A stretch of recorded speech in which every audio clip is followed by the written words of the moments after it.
Love. Some would say it took a backseat when the pandemic forced us apart. As a family-run and proudly Canadian-owned company, Charm Diamond Centers saw the need to bring us together with tales of love and created the Canadian Love Map podcast. Since then, we've shared hundreds of real, uplifting stories that prove love conquers all. So thank you for listening. We couldn't do it without you. And remember, love starts here. He's just, the other half of my heart. I feel like we're one being. We always joke that the two of us together, make one able-bodied person. And I couldn't do this without him. I love him so much. Hi, I'm Nancy Regan. Today's love story belongs to Steph and Matt. It all started with a preteen crush and blossomed a decade later. Since then, life has thrown some challenges their way, but their commitment to each other has never wavered. In fact, they've made love their business. Steph and Matt, so great to have you on the Canadian Love Map. Thank you for having us. Thank you. I have been asked by the carrot industry to delve into what kind of problem exactly it is that happened with carrots that brought you together. Oh, we were kids and I just hated carrots. They're just the worst. It's like, why do they exist? They taste disgusting. And Steph was so beautiful. I wanted to find some reason to talk to her. So I think we had carrots served at this group meal. And that just seemed like the smartest thing I could say is bring up the carrot conversation. But it worked. And then somehow it spiraled into a joke about us creating a t-shirt company with carrots on the t-shirts. I don't even remember. We were like 13. But yeah. Wow, set the scene. Where were you? So we met at church youth group. So we were at a youth group gathering and he just kept trying to make me laugh. And I was like, who are you? I'm 13. I'm not interested in boys. I wasn't a boy crazy girl. I was very focused on my future and doing everything to the best of my ability in school and stuff. But this guy just kept bugging me. Matt, is that how you see it?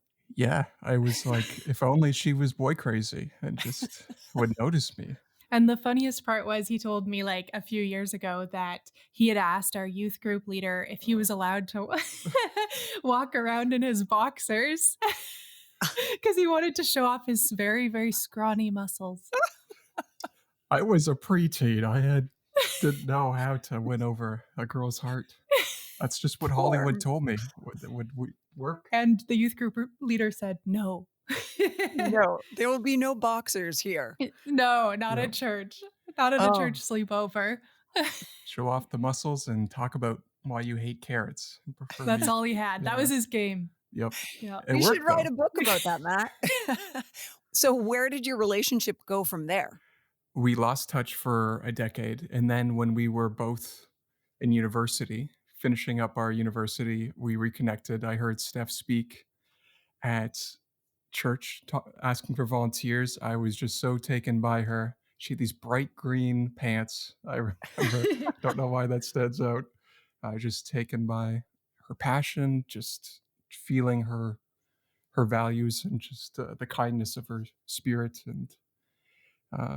and really want to talk to her. I've totally missed a lot of what she said and had to ask people what she said. And I was like, it doesn't even matter. I'll just volunteer for whatever it is because I need to get close to that lady. And I did. She didn't remember me at first, and then I had to remind her about the carrots and and those scrawny muscles. But, so once I reminded her, she let me in, and then I just kept showing up and doing whatever I could to be around her.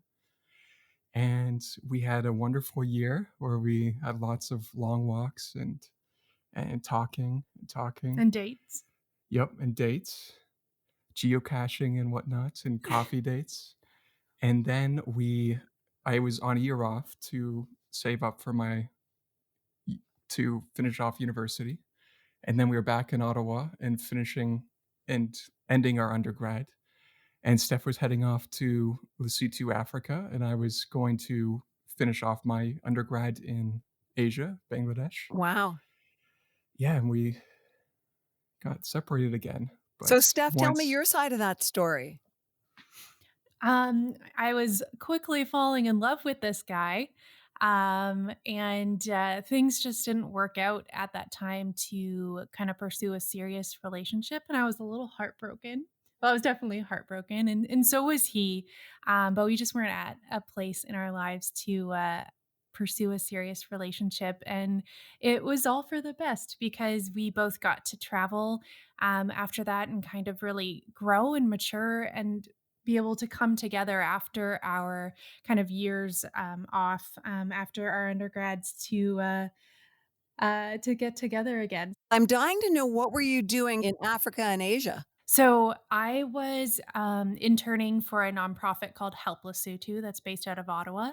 And I was working with women, children, men, and Lesotho has the second highest positive rate of HIV in the world. And so we were working in terms of gender equity, HIV/AIDS prevention, and so on and so forth. And so that's kind of what Matt helps volunteer with. We sent kids to university in Lesotho, and then I just decided to go for a year to support that nonprofit. And Matt, what were you doing?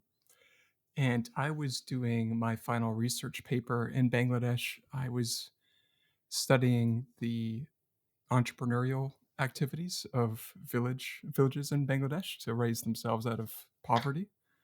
And so I went and studied microfinance and visited lots of little villages around Bangladesh and talked to people. And and then afterwards, when I finished that up, I traveled around Asia a bit to see the world while I finished my writing. Fantastic. Wow. Great adventures. And then how did you end up coming back together? So after being a year abroad for myself, I returned, and our moms on the year abroad, I had always thought, like what if I did get back together with Matt? And little did we know, our moms were conspiring at church to because they knew we should be together. Because my mom, when she met Matt as a man, as an adult, she came home to me and she said, like, I've met your husband. Oh And my gosh. yeah, so that was like when I was like 23, and so when I returned at 25, Matt kept bumping into me at church accidentally, and asked me to go for a walk with him and coffee, and we kind of worked things out that had happened in the past, and he just decided he wasn't going to let me go this time. Uh, yeah, do you want to take over? But then she was too busy with her master's, and I had to wait 2 months to see her. And then when I got another chance to see her, I was like, I'm not letting her loose this time. Not again. Yeah.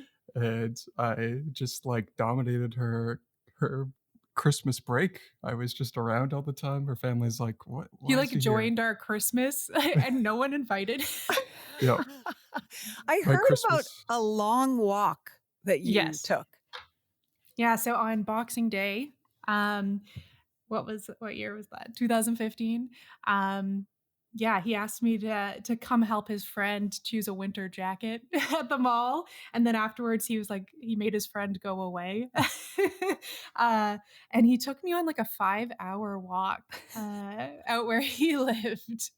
Um, and it was a very, very long walk. How many kilometers was it? Oh, 15 or so. Yeah. Yeah, and he asked me out at this lake, and he said, I want to marry you. You're the woman for me." And I was like, could we date a little first? Could we take it slow? And he didn't like that. No, I was very happy. It's only later that night I was like, "Wait a minute. She didn't actually say yes. She said, 'Let's take it slow.'" And I remember calling my friend like, "What do you think this means?" So How yeah, quickly that's did how it that all change? began. I think we said I love you 2 weeks later, and we were engaged 5 months after that. And when were you Yeah. picking out the kids' names? Oh, that first week of our Yeah. relationship, we named them all. Oh my gosh. Okay, so let's talk proposal. That's you. Yes, I wanted to propose. We'd known each other for years. Even while we were apart, we emailed, we kept in touch, and I hoped she would fall for me. And I just really wanted to give her a magical proposal because just to show my love for her. But I was sick. I had gotten sick kind of suddenly, surprisingly, a month into weeks into dating officially. And I was already, from the day that she said that she liked me, I was already planning proposing to her. And even though I got sick, I wasn't about to stop. So I was planning to have a lovely picnic and like go on kayak in my favorite part of the Grand River and stop in this beautiful spot and have a picnic and then say some prepared words and propose. But that But didn't work out. no, she is a wily one.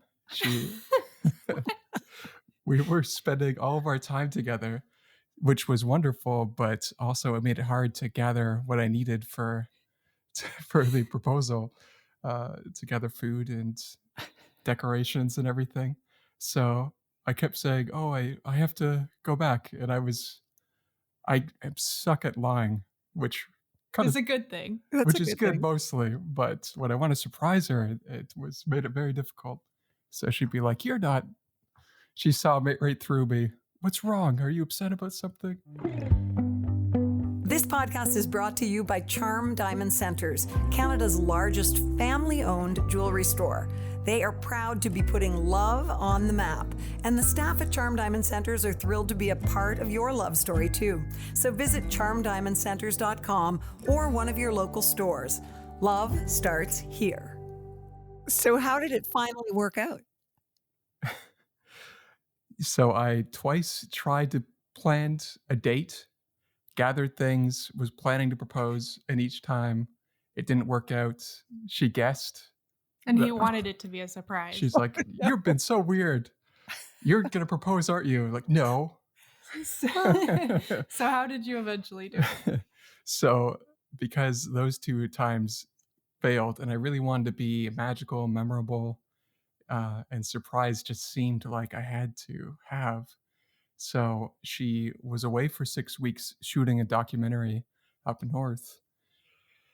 And I planned to propose to her right when I saw her. And I was like, okay, I'm not lying if I don't plan it until if I don't plan exactly the details at the last minute. And so when she showed up, I just immediately took her down to the dock on the lake and proposed.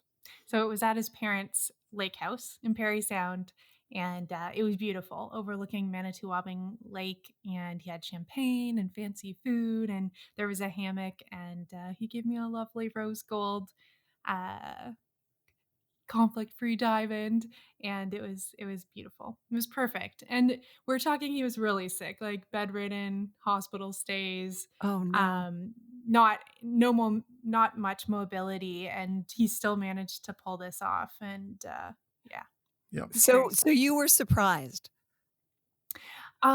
Well, I was up north, very, very far up north. So I'd driven over 12 hours and he wasn't answering my phone calls. I got like 2 tickets on the way home because I was exhausted and speeding, and Quebec is tough.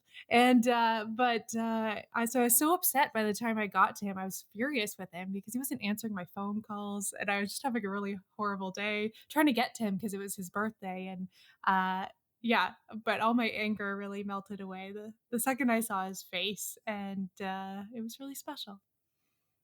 Oh, that's beautiful. I am curious to know about the wedding. I hate to keep hitting fast forward like this, but these are great stories. So let's hear it. So our wedding is another interesting story.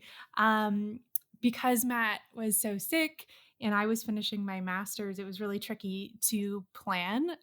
So we kept and afford on like a student salary. And we ended up just deciding to go for it. And we planned our wedding in Riverdale Park in Toronto in under 2 months, just because Matt had started like kind of rounded a corner with his health. And we were like, let's just do it.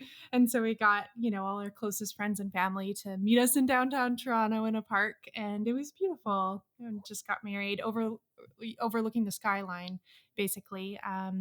And yeah, had a lovely, special, unique wedding like that fit our personalities. That was really casual and just like gave us an opportunity to chat with all our friends and family and still celebrate our love.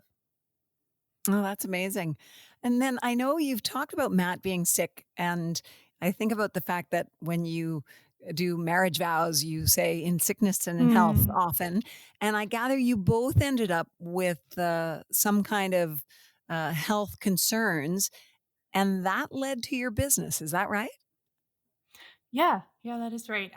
We always joke that even before we got married, we'd done this through sickness and through health part.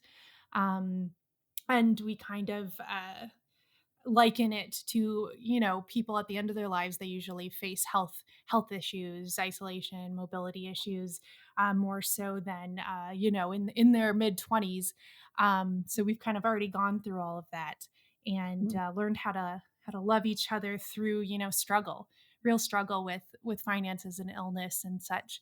But Mm-hmm. yeah, I have fibromyalgia, and Matt has Crohn's disease, a rare kind, fistulizing Crohn's disease and chronic fatigue syndrome. And so we don't really fit into the 9 to 5 workday, Right. typical workplace scenario. And so we decided to start our own business so we could have a freedom lifestyle. We're both creatives, artists, and we want to be able to do that with the capacity that we do have. And we have a love for people and a love, especially for people who might be different than the status quo, who have amazing stories to share. And that is what we do. We tell stories and that are full of love and hope. Well, that's what I think is really interesting. Often we won't talk to people on this podcast about what their business is, but yours Mm, is all about love, right? yeah, it is. Give us an idea of what exactly you do. So we are filmmakers and wedding videographers. We have a company called Armstrong and Co Films, and we do a lot of weddings. Not so much in COVID times; it's been really Yeah. difficult for the wedding industry there. But I am the filmmaker, the shooter, and Matt is kind of the brains behind the business side of things, doing the accounting, administration, marketing, and I work with our clients, our wonderful couples who tell their love stories through their wedding films. And also, we work on documentaries too, oftentimes about social justice issues and oftentimes about women defying the odds stacked against them. So among all the projects that you have that are based in love, you have one coming up that I am so excited about with Charm Diamond Centers.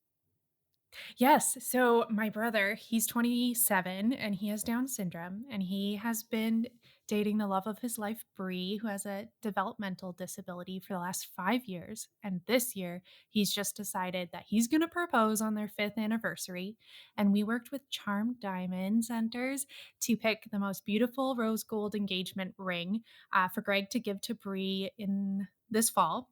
And so Matt and I, of course, it's just perfect. We just decided we're going to make a film about this, about disability and love, and we're going to follow the whole journey to planning the proposal, planning the wedding, up until the wedding day. We're going to interview friends and family and create a short doc that we hope to share with the world about what love looks like, even if it looks a little bit different than what we're used to seeing in mainstream media. And it's just been this beautiful project to do with my brother. It's been, difficult during COVID because Greg and Brie have been separated because they're both high risk individuals and have been staying safe until they can be fully vaccinated. But we've been capturing, their long distance love over FaceTime and socially distanced celebrations. But later this year, they're going to be fully vaccinated and the proposal's going to happen. And Charm Diamond Centers has just been amazing to help us and to support us. And we just can't wait edit that film and for them to get married. And having a brother with a disability is just such a special gift, and it's a different life than a lot of people get to experience. And Greg and his future fiance will probably end up living with us and just doing life all together. And so this is just like a super wonderful project to kind of start out that next phase of all of our lives. Wow, it sounds really inspiring. Where can we see it? Well, hopefully we'll pitch it to some broadcasters, but it'll definitely be on our website and social media. So Armstrong Co Films on Instagram, armstrongcofilms.com. Yeah, you can find it there later this year. That's great. What is it that you love about Matt, Steph? um, what do I love about Matt? I love his heart. He is a gentle soul. He's a creative soul, and he's so, so thoughtful. We've gone through such difficult times, and they've only brought us closer. He supports me when I don't feel well, when my fibromyalgia flares up, or when I'm struggling. He just jumps in there and problem solves and just makes everything better. He's just, the other half of my heart. I feel like we're one being. We always joke that the two of us together, make one able-bodied person. And I couldn't do this without him. I love him so much. All right, Matt, you're in the hot seat. What do you love about Steph? Oh, Steph asked me this question a few weeks ago, and I paused, and then she's like, "You shouldn't have to pause." But I love so many things about Steph. Her face just lights up. She's so funny. She just has a wonderful personality that is a lot of fun to be around, and yet really cares about other people and the world, and really cares to make herself better and to be better and to really try to connect with others and make people and herself better. And it's wonderful. She's made me a better person. And Mhm. I've taken so much joy from her. You sound like you've got extraordinary compatibility. And so I really want to ask you what your advice is for other couples. Yeah, I'm putting you on the spot. What's your advice for other couples or even singles who are out there looking for someone and wishing Mhm. for love? Oh, that's such a good question. Matt always jokes that I should create like a how to be a husband course. Um, because he was like a wild free spirit, like a stallion before I not tamed him or anything. I don't like any of that kind of connotation, but I think you should wait. I don't think you should rush into relationships. A lot of people, date a lot, and that wasn't our approach. And there's nothing wrong with that, but I think you should really wait to connect with someone who shares the same values as you, and never give up hope, and never sell yourself short for less than you deserve. Before Steph, I dated some, but I found I wasn't settled in myself enough. I wasn't okay in quiet. I Mm. wasn't okay alone. And I wasn't able to love someone as fully as they deserved. And or have an understanding of myself enough to know what I needed and how to have a functioning relationship. And after I took that time, it just magically aligned that I found the right person. And that wasn't perfectly magical. I think a lot of it is you go once you know those things about yourself, you find the places you're most likely to find someone who's going to be compatible, whether it's volunteering in something that you're passionate about in some Yeah. similar hobby. Yeah, I don't think there's anything wrong with living as a single person or not being in a committed relationship. You can still have a very full and rewarding life. But yeah, like Matt said, you need to be ready to put the other person first. And I experienced that first in our relationship, because Matt was, so sick, and now he's experienced that with my chronic illness, and it's truly, being sacrificing what you want, so the other person can be well or whole or happy, and it's give and take. But yeah, sometimes you have to put the other person completely first. The year before I met Steph, I remember finding this Shel Silverstein poem called Mask, and it's about two people who have blue skin and they are compatible, but they hide it by wearing a mask, and then they pass right by each other without knowing eventually. And I thought that's so true. We have to be okay with ourselves to show who we are. And once we're able to show who we are truly and are comfortable in ourselves, we'll also be able to recognize who we're compatible with, who we can love. Well, I don't think it gets any better than that. Thank you both so much. I really appreciate it. Thank you, Nancy. Thank you. Thanks so much for listening to the Canadian Love Map. If you love us, please subscribe and share. We'll be back next week with another love story to add to the map. This podcast is presented and made possible by Charm Diamond Centers. It's hosted by me, Nancy Regan, and is produced and distributed by Podstarter.